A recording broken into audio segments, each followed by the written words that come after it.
So, we take care of women of all ages. And it's interesting as we, as the physicians, have aged, our practice kind of ages as well. We take care of women who are just starting their periods and, some of the trouble that they can have early on. Yes, we take care of patients who have endometriosis or heavy periods or irregular cycles. And we take women at the phase of their life when they start to get into the menopausal changes. And we talk a lot about hormones and treatment for those type of symptoms. So menopause is a natural transition of life that every woman is going to go through. The average age to go through menopause, which means to stop having your periods, is 51. But in the years leading up to that, you can start to have lots of symptoms when your hormones fluctuate. Hot flashes, night sweats, vaginal dryness, irregular cycles, pelvic pain. Those type of symptoms are pretty common in our 40s as we get closer to menopause.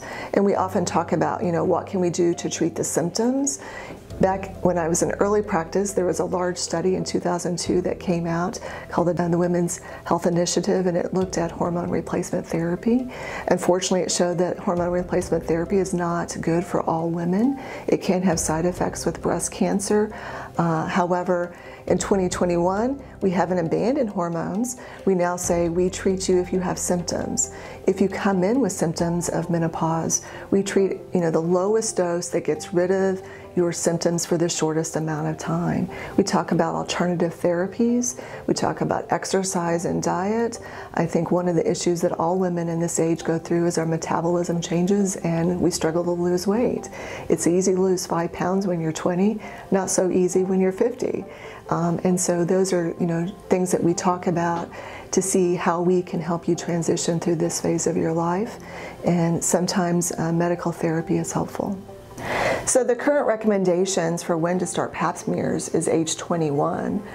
There have been a lot of changes with pap smear screening over my career, and the current guidelines are, I think, much more directed to individual therapy. I've never had an abnormal pap smear, and I started age 21. Screening now can include both cytology, which looks at the actual cells on the cervix, as well as screening for HPV. We know that HPV is the virus that's associated with most cervical cancers. Over 99% of cervical cancers are associated with HPV. And so when we screen for cervical cancer with a pap smear, we would check HPV status as well as check for the actual cells. So HPV vaccination is something that we strongly encourage, for both men and women starting at age 12. Both boys and girls can be vaccinated. And it's really encouraging in the communities that have high vaccination rates that we're starting to see a decrease in cervical cancer. Not all cervical cancers, though, are associated with HPV. There's this outlier 1 to 2% that cannot be associated with HPV. And while 80% of the population has had HPV in their lifetime, even women who have never had any sort of exposure to HPV through sex can get cervical cancer. So that's why all women starting at age 21 should have screening.